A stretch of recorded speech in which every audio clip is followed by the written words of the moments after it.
स्वागत है आपका आपके अपने ही channel A to Z banking पे, जहाँ पे आपको मिलती है हर एक टाइप के लोन की कंप्लीट इन्फॉर्मेशन। और दोस्तों आज हम बात करने वाले हैं होम लोन में लगने वाले 16 तरह के हिडन चार्जेस की। और दोस्तों ये सभी चार्ज आपको हर एक बैंक या एनबीएफसी में पे करने पड़ते हैं। बस डिफरेंस इतना है, कहीं आपको ज्यादा पे करने पड़ते हैं तो कहीं कम।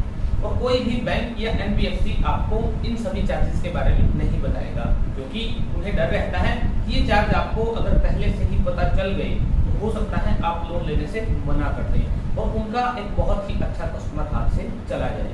तो आप जितना मर्जी पूछिए वो आपको नहीं बताएंगे। और इसके बाद जब आप लोन के लिए अप्लाई कर देते हैं और आपका थोड़ा बहुत काम प्रोसेस हो जाता है, उसके बाद टाइम आने पे एक एक करके इन सभी चार्जेस को आपको बताने लगते हैं।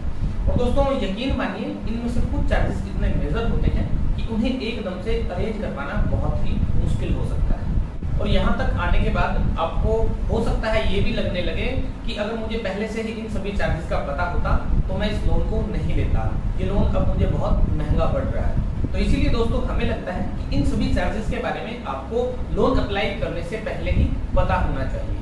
और इन सबसे अलग एक और बहुत बड़ा रीजन है जिसकी वजह से इन सभी चार्जेस का आपको पता होना बहुत जरूरी है, और वो ये है कि बहुत सारे लोग डीएसए यानी डायरेक्ट सेलिंग एजेंट की हेल्प से ही लोन करवाते हैं। और दोस्तों इस टाइम मार्केट में 100 में से 95% जो एजेंट हैं वो गलत बैठे हुए हैं। और वो क्या करते हैं कि जो 16 तरह के हिडन चार्जेस हैं इनमें अपना भी कुछ चार्ज ऐड कर देते हैं। और दोस्तों फिर बैंक और ये एजेंट दोनों मिलके आपको लूटने का काम करते हैं। इसीलिए आज इस वीडियो में हम इन सभी चार्जेस के ऊपर बहुत ही डिटेल में बात करेंगे।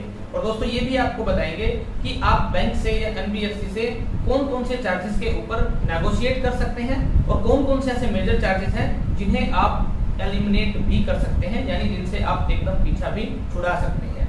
तो इस तरह दोस्तों आप लोन लेते टाइम ही अपना बहुत सारा पैसा सेव कर सकते हैं। तो हमारी रिक्वेस्ट आपसे कि इस वीडियो को बिना स्किप किए एंड तक जरूर देखिएगा। तो दोस्तों जो ये 16 तरह के हिडन चार्जेस हैं इनको हमने दो पार्ट्स में डिवाइड किया हुआ है। 8 हैं आपके मेजर चार्जेस जिनका अमाउंट काफी बड़ा हो सकता है, और 8 हैं एडिशनल चार्जेस जिनका अमाउंट काफी कम होता है।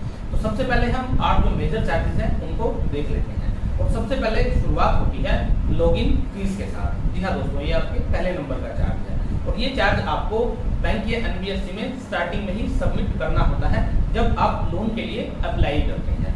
और दोस्तों सभी बैंक और एनबीएफसी इसको अलग अलग अमाउंट में लेते हैं। जी हाँ, इसकी स्टार्टिंग लमसम होती है 1750 रुपए से, और मैक्सिमम ये फीस जाती है 5900 रुपए तक। और दोस्तों सभी बैंक और एनबीएफसी को इसका जो लेने का तरीका है वो भी अलग अलग होता है। कुछ बैंक या एनबीएफसी इसे कैश में लेते हैं, कुछ चेक से लेते हैं, कुछ अपना लिंक आपके पास भेज देते हैं और फिर ऑनलाइन फीस आपसे कटवाते हैं। और दोस्तों कई जगह पे ये फीस पेटीएम से भी ली जाती है। ये तो हो गई दोस्तों लॉगिन फीस की बात। अब बात कर लेते हैं कि बैंक इसे लेता क्यों है।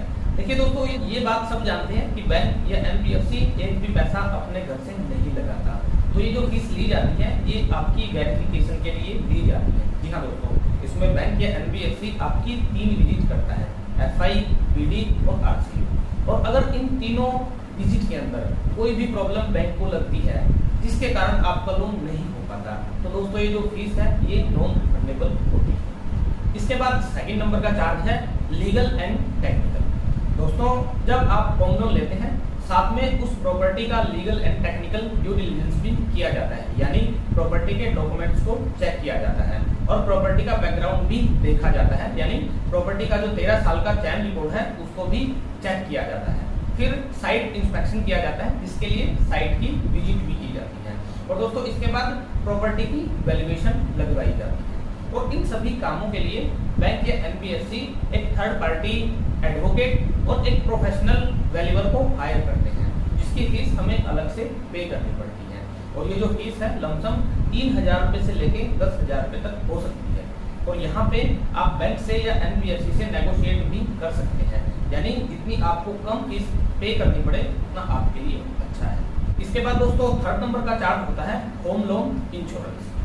सभी बैंक और एनबीएफसी इसे होम लोन के साथ में क्लब करके बेचते हैं।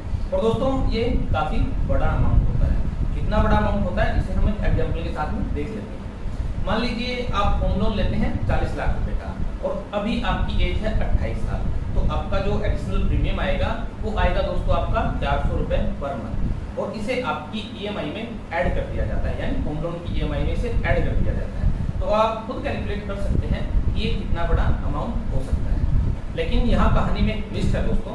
आरबीआई की गाइडलाइन के अकॉर्डिंग जो होम लोन इंश्योरेंस बैंक या एनबीएफसी आपको होम लोन के साथ में क्लब करके बेचते हैं वो मैंडेटरी नहीं होता, यानी आप इसे एलिमिनेट भी करवा सकते हैं। और दोस्तों लोन लेना आपकी मजबूरी है, बैंक या एनबीएफसी इसे एलिमिनेट नहीं करता, तो एटलीस्ट आप इसके ऊपर नेगोशिएट तो कर ही सकते हैं। नेगोशिएट कैसे करना है वो मैं आपको बता देता हूँ। ये जो होम लोन इंश्योरेंस होता है दोस्तों, बैंक या एनबीएफसी इसको आपके कंप्लीट जो लोन का टर्न्योर है उतने साल का ही बेचते हैं, यानी मान लीजिए आपने 20 साल के लिए लोन लिया है तो होम लोन इंश्योरेंस भी आपको 20 साल का ही देते हैं। अगर आप इसके ऊपर नेगोशिएट करेंगे यहाँ पे तो इसका जो टर्न्योर है वो कम हो सकता है, यानी ये 15 साल या 7 साल का भी हो सकता है।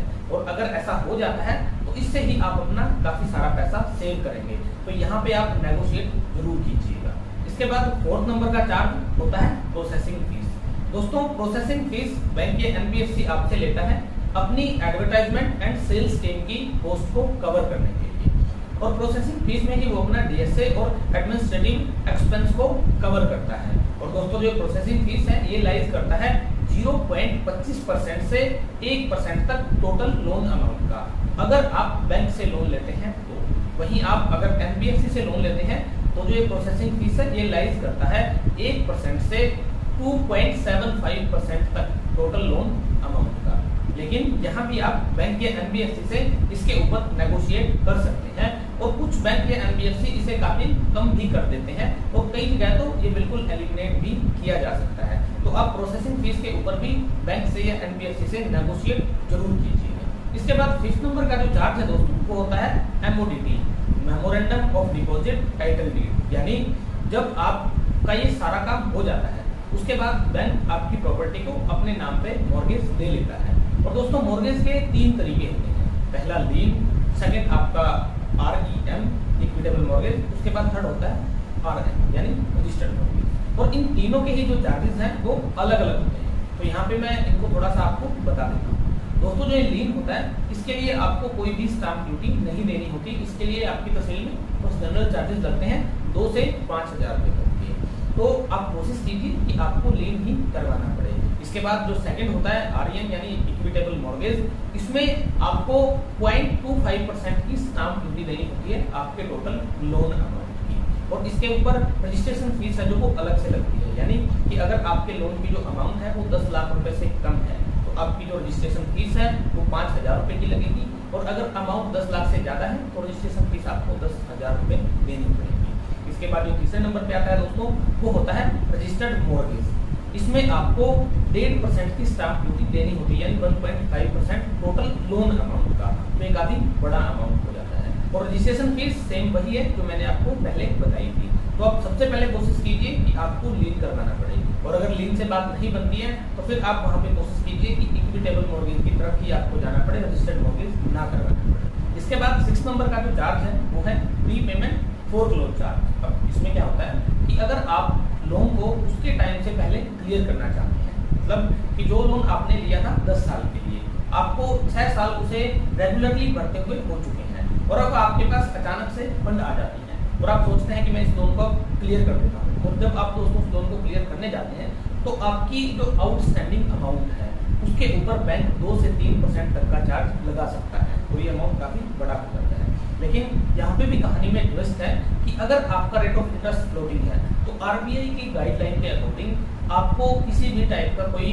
क्लोजिंग चार्ज नहीं देना होता, तो आप यहाँ पे बैंक से नेगोशिएट करके इसे बिल्कुल एलिमिनेट कर सकते हैं। और हाँ, आपका रेट ऑफ इंटरेस्ट फिक्स्ड है तो आपको ये चार्ज देना पड़ सकता है, लेकिन आप यहाँ पे भी नेगोशिएट जरूर कीजिए, इस केस में भी ये काफी कम हो सकता है।